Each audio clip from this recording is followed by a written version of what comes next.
দিছে আমরা পোলাপানটা মুহাদ্দিস বানাবো, মুফতি বানাবো, শাইখুল হাদিস বানাবো, শাইখুত তাফসীর বানাবো, ফকিহুল মিল্লাত বানাবো ইনশাআল্লাহ। আল্লাহ আমার 2 মেয়ে দিয়েছেন, 3 ছেলে দিয়েছেন। আমি আমার 3 ছেলের জন্য দোয়া চাইতে আছি, আল্লাহ যেন তাদেরকে দ্বীনের বড় দাঈ বানান। আমিন বলেন, আমিন বলেন, আমিন বলেন। হ্যাঁ, ইয়া আল্লাহ। ইমাম মুহাম্মদ ইবনে হাসান আশ-শাইবানী রাহমাতুল্লাহ আলাইহির পরীক্ষা আল্লাহ নিছে।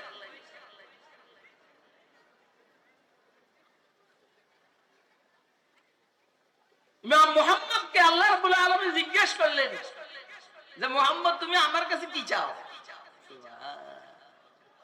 ইমাম মুহাম্মদ ইবনে হাসান আশ-শাইবানী বললেন আল্লাহ আপনি আমারে maaf করে দেন। আল্লাহ কারে বোকা, তোরে maaf করার খেয়াল না থাকলে তোরে আমি ইলমি দ্বীন শিখার তৌফিক দেই? অর্থাৎ তোরে maaf করার ইচ্ছা থাকার কারণেই তো আমি তোকে ইলমি দ্বীন শিক্ষা করার তৌফিক দিছি। আপনারা মনে আমার কথা বুঝেন নাই?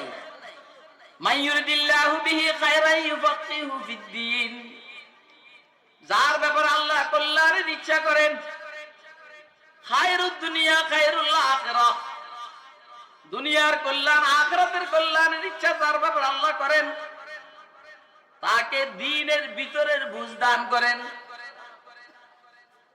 আমরা আল্লাহর কাছে যখন দোয়া করব, আল্লাহ তুমি আমাকে দ্বীনের ভিতরের বুঝ দান করো, আমিন কর না? কোনটা? একটা দ্বীনের ভিতরের বুঝ, আর হলো দ্বীনের বাহিরের বুঝ। ওর কথা কয়, এটা হলো দ্বীনের ভিতরের বুঝ। আমাকে অনেকের কাছে দ্বীনের বুঝ আছে বাইরে বাইরে। এই জন্য কোন ইমাম সাহেব, খতিব সাহেব মসজিদে যাব, আমি সাইডে দিব, আমি দুইকে আপনি আযান করছেন, আমার নিয়ে টেনশন আছে না?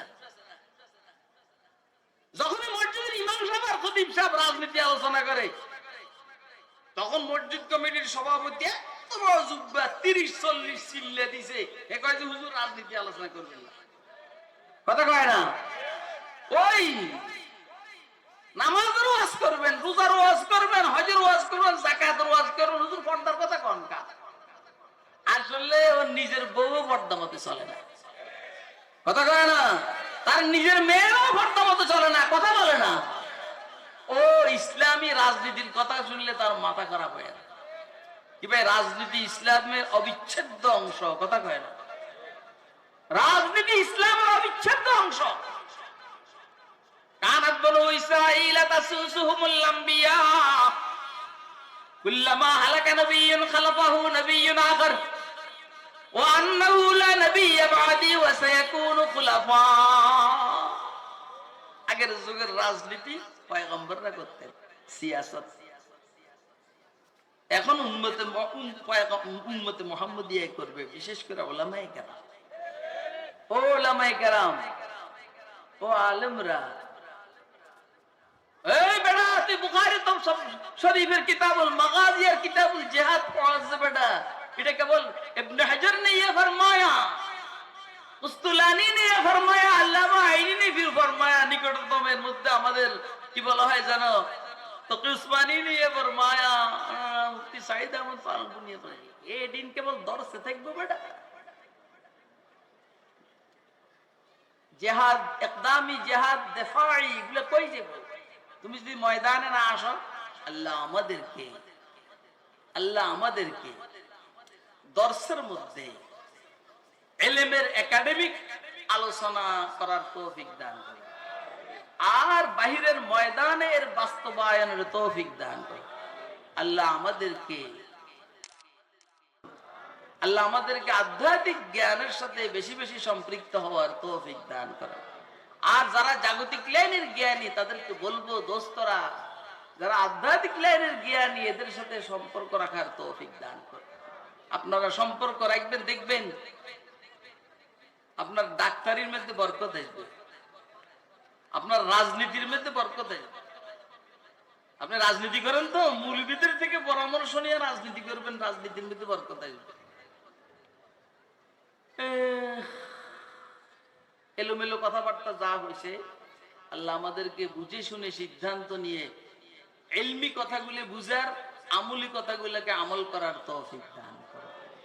ওয়া আখিরু দাওয়ানা আলহামদুলিল্লাহি রাব্বিল আলামিন। ঘুষ খায় না, সুদ খায় না, মদ খায় না, জুয়া খেলে। বৈষম্য বিরোধী ছাত্র আন্দোলনের মাধ্যমে একটা কিছু হয়েছে, দেশ একটা হয়েছে, ভালো। কিন্তু আমি আপনাদেরকে পরামর্শ দিব, মাইজগেন দিয়ে পরে আবার খেয়াল থাকে কিনা, অন্তত অন টেস্ট একটা বার আপনারা এই চিন্তা করতে পারেন যে জাগতিক লাইনের শিক্ষিত গুলাকে আর সংসদে না পাঠাইয়া দ্বীনি শিক্ষায় শিক্ষিত যারা এদেরকে একটা বার সংসদে পাঠাইয়া। এবার আপনারা তৈরি আছেন ইনশাআল্লাহ? কে কে তৈরি আছেন হাত উঠে দেখান মেহরবানি। একটা বার ট্রাই করেন। এই যে এত বড় মাদ্রাসা এনে চলে, হোম মিনিস্টার থেকে শুরু করে অর্থ মন্ত্রণালয়, পরিকল্পনা মন্ত্রণালয়, শিক্ষা মন্ত্রণালয় সব আছে। অর্থ হইলে যারা কওমি মাদ্রাসা চালায় এরা একটা দেশ চালাইতে পারে। আরে কথা কয় না কেন? এটা একটা বাস্তবতা। এর মধ্যে দুই একজন ব্যস্তম থাকতেই পারে, কিন্তু অধিকাংশ না, অন্তত 99, 97, 98% এরা ভালো।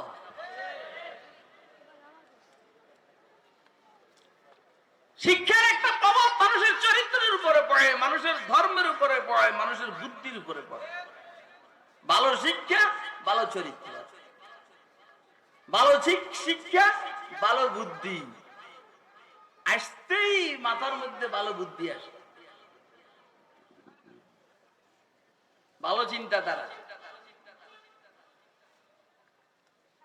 ওদের কাছে গেলে আবার হয়তো আমেরিকা, রাশিয়া, চীন, জাপান, জার্মান ভারতের দালালি করে, আর এখানে আসলে সোজা মদিনার সনদ নিয়ে সামনের দিকে অগ্রসর হবে। কোনো কথা নেই, একদম কোনো কথা নেই। তো যারা জাগতিক লাইনের শিক্ষিত আর যারা আধ্যাত্মিক লাইনের শিক্ষিত তারা সমান বলেন না? তারা কি না সমান? এটাই বাস্তবতা। এর গতি উপরের দিকে। আধ্যাত্মিক লাইনের যারা শিক্ষিত হবে তাদের গতি উপরের দিকে, আর জাগতিক লাইনের যারা শিক্ষিত তাদের গতি নিচের দিকে। এরা যায় এমনি আর এরা যায় এমনি। قل هل يستوي الذين يعلمون والذين لا يعلمون إنما يتذكر أولو الألباب। রাসূল আপনি জিজ্ঞাসা করেন যারা জানে আর যারা জানে না তারা কি সমান? উত্তর কি বলেন না? সমান না। ওরা বেশিরভাগ জাহান্নামে যাবে, ইনশাআল্লাহ এরা জান্নাতে যাবে। মাইয়ুরিদিল্লাহু বিহি খায়রান ইউফাক্কিহু ফিদ্দীন ওয়া ইন্নামা আনা কাসিমু আল্লাহু ইউতি। যার ব্যাপারে আল্লাহ কল্যাণের ইচ্ছা করেন, খায়রের ইচ্ছা করেন, তাকে দ্বীনের ভিতরের বুঝ দান করেন। ইউফাক্কিহু ফিদ্দীন, দ্বীনের ভিতরের বুঝ দান করেন। ইমাম মুহাম্মদ ইবনুল হাসান আশ-শাইবানী রাহমাতুল্লাহি আলাইহি ইন্তেকালের পরে আল্লাহর সামনে পেশ করা হয়েছে। কার সামনে? এই খেয়াল করবেন, সব ছাত্রের পরীক্ষা কিন্তু মন কান্না করে নিব না। সব মুরুদ্দার পরীক্ষা গেল মন কান্না করে দিব না। কিছু ভালো ছাত্র হইলে এগুলার পরীক্ষা আল্লাহ নেবে, শখ করে নিবেন। কি করে? এটা শখ আছে না যে ছাত্রটা খুব ভালো, আল্লাহকে যে পরীক্ষা আমি নিব।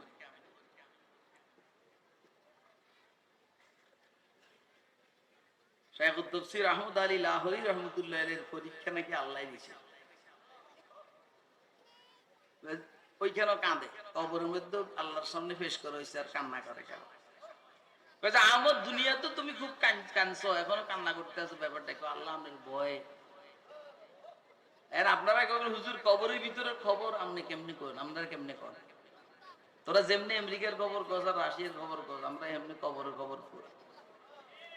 আর কথা কয় না রে। আরে বাবা, তোদের নেটওয়ার্ক হলে আমেরিকার রাশিয়া চীন যাবে, আমাদের নেটওয়ার্ক হলে উপরের দিকে আরশো, নিচের দিকে একদম তারা সারা পর্যন্ত। এগুলো আমরা আবার ভালো বুঝি। তো আহমদ আলী লাহোরী রাহমাতুল্লাহ আলাইহি আল্লাহর সম্পর্কে কাঁদেন। তো জিজ্ঞেস করেন তুমি এত কাঁদো কেন? আল্লাহ আপনার ভয়ে। তো দুনিয়াতেও তো অনেক কাঁদছো, কখন তো আরো সামনে আর কান্নাটা বেশি হবে। আল্লাহ বললেন তুমি আমার ভয় করতেছো, তো এই ভয়ের কারণে আমি আল্লাহ তোমারে মাফ করে দিলাম। ভালো কথা, খুশির খবর। কিন্তু খুশির খবর আরো কিছু কথা আছে। এবং এই কবরস্থানে এখন থেকে তুমি আসার পর থেকে কিয়ামত পর্যন্ত যারা দফন হবে সবাইকে আমি আল্লাহ মাফ করে দিচ্ছি। আর মুশকিল হইল যে স্বপ্ন দেখছে সে গুমরটা ভাগ করে দিচ্ছে। সে গুমর ভাগ করে দেওয়ার পরে এই কবরস্থানের প্রত্যেকটা কবরের দাম বেড়ে গেছে। তো এখন আপনি বলবেন কোন নাস্তিকে যদি নাকি ওইখানে কবর কিনে দাফন হয়, আসলে সিস্টেমটাই এইটা।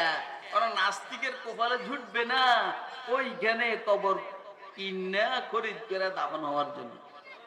আমরা যত ওয়াজও করি কোন নাস্তিকের বাচ্চা এখানে ভর্তি হয় না। এত মাথায় ঢুকছে, এত অ্যাডভোকেট হবে, ডাক্তার হবে, ইঞ্জিনিয়ার হবে। আর আমার মাথায় ঢুকছে আমরা পোলাপানকে মুহাদ্দিস বানাবো, মুফতি বানাবো, শাইখুল হাদিস বানাবো, শাইখুত তাফসীর বানাবো, ফকীহুল মিল্লাত বানাবো ইনশাআল্লাহ। আল্লাহ আমার 2 মেয়ে দিয়েছেন, 3 ছেলে দিয়েছেন। আমি আমার 3 ছেলের জন্য দোয়া চাইতে আছি, আল্লাহ যেন তাদেরকে দ্বীনের বড় দাঈ বানান। আমিন বলেন, আমিন বলেন, আমিন বলেন। ইয়া আল্লাহ, ইমাম মুহাম্মদ ইবনে হাসান আশ-শাইবানী রাহমাতুল্লাহ আলাইহির পরীক্ষা আল্লাহ দিয়েছে।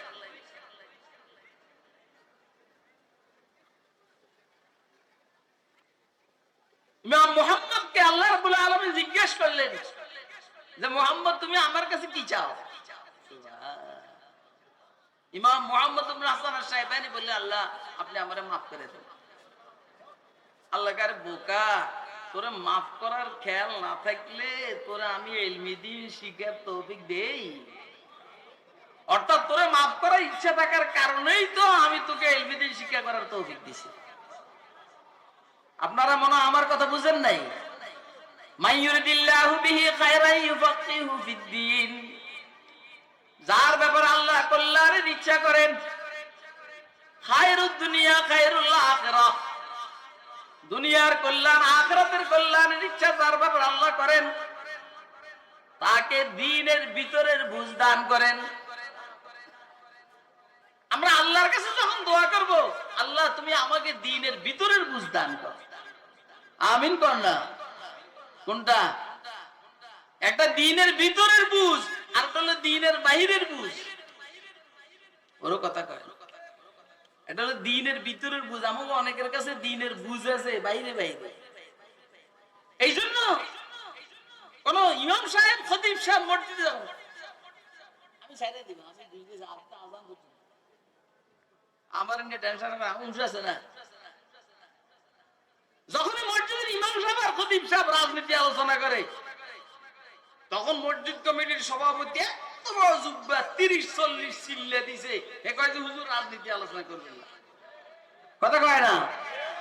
ওই নামাজের ওয়াজ করবেন, রোজার ওয়াজ করবেন, হজের ওয়াজ করবেন, যাকাতের ওয়াজ করবেন, হুজুর পর্দার কথা কোন কা? আসলে ওর নিজের বউ পর্দা মতে চলে না। কথা কয় না? তার নিজের মেয়েরও পর্দা মতো চলে না, কথা বলে না।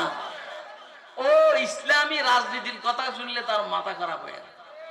কি ভাই, রাজনীতি ইসলামের অবিচ্ছেদ্য অংশ, কথা কয় না? রাজনীতি ইসলামের অবিচ্ছেদ্য অংশ। কানাত বনু ইসরাঈল তাসুসুহুমুল আম্বিয়া কুল্লামা হালাকা নাবিয়্যুন খালাফাহু নাবিয়্যুন আখার ওয়া আন্নাহু লা নাবিয়্যা বা'দি ওয়া সায়াকুনু খুলাফা। আগের যুগের রাজনীতি পয়গম্বররা করতেন, সিয়াসত। এখন উম্মতে মুহাম্মদিয়া করবে, বিশেষ করে উলামায়ে কেরাম। ও উলামায়ে কেরাম, ও আলেমরা, এই বেটা তুই বুখারী তো শরীফের কিতাবুল মাগাজি আর কিতাবুল জিহাদ পড়ছ বেটা। এটা কেবল ইবনে হাজার ने ये फरमाया কুস্তুলানি নিয়ে ফরমায়া, আল্লামা আইনি নিয়ে ফরমায়া, নিকটতমের মধ্যে আমাদের কি বলা হয় জানো, তকি উসমানী নিয়ে ফরমায়া, মুফতি সাইদ আহমদ ফারুক নিয়ে ফরমায়া, এই দিন কেবল দর্শে থাকবো বেটা।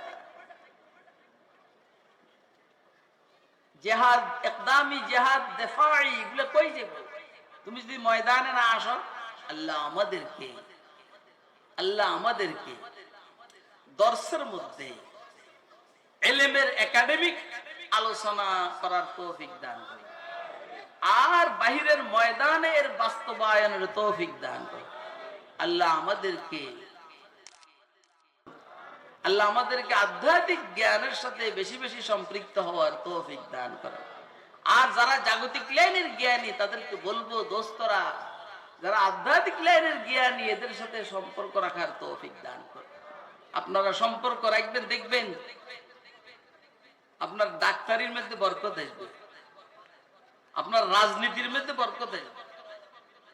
আপনি রাজনীতি করেন তো, মৌলবীদের থেকে পরামর্শ নিয়ে রাজনীতি করবেন, রাজনীতির মধ্যে বরকত আসবে। এলোমেলো কথাবার্তা যা হয়েছে, আল্লাহ আমাদেরকে বুঝে শুনে সিদ্ধান্ত নিয়ে ইলমি কথাগুলি বুঝার, আমলি কথাগুলোকে আমল করার তৌফিক দান করুন। ওয়া আখিরু দাওয়ানা আলহামদুলিল্লাহি রাব্বিল আলামিন।